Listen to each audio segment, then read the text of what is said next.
Tenemos que darles todo el apoyo a los profesores.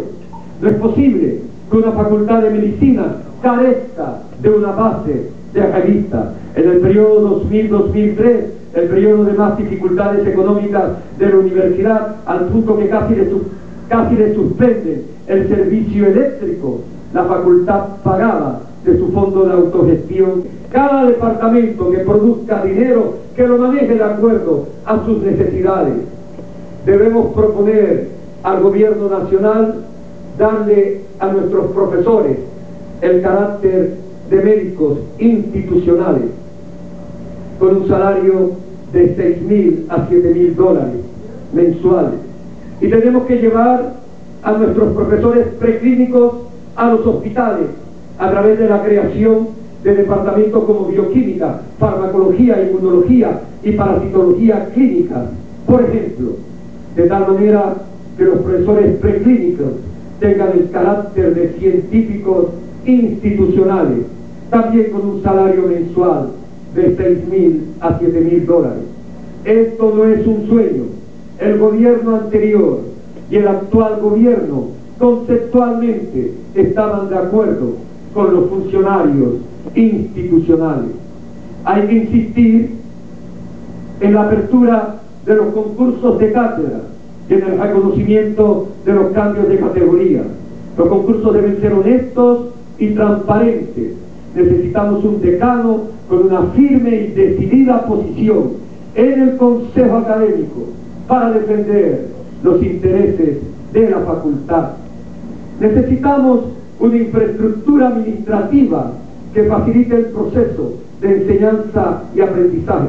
Debemos inspirarnos en la época en que una sola funcionaria, la señora Neri Faúndez de Jong, garantizaba el escenario administrativo para que se diera el proceso de enseñanza y aprendizaje. Esta semana hemos visto que estudiantes nuestros fueron agredidos y sus automóviles dañados por supuestos estudiantes. Las clases se han suspendido por 3 días.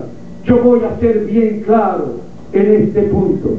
La mayoría de esas protestas, dichas estudiantiles, son prefabricadas y responden a agendas políticas ocultas.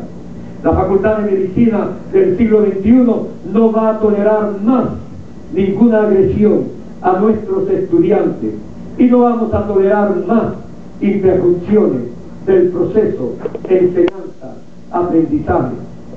¿De dónde vamos a obtener dinero para todas estas iniciativas? De la autogestión. En el 2003 llegamos a producir cerca de $1 millón en autogestión.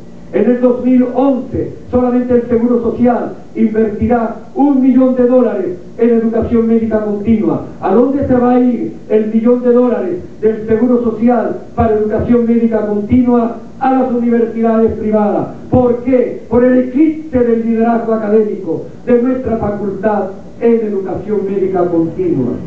Nosotros fuimos los pioneros en los diplomados en el país.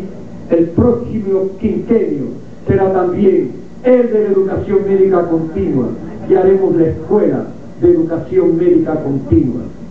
El próximo quinquenio debe ser también el quinquenio de las ciencias preclínicas. Celebraremos el primer congreso de ciencias médicas básicas o preclínicas de América Central y organizaremos los primeros diplomados de medicina translacional, haciendo el puente entre el conocimiento básico y preclínico y el conocimiento clínico. Llevaremos el conocimiento básico o preclínico a los hospitales.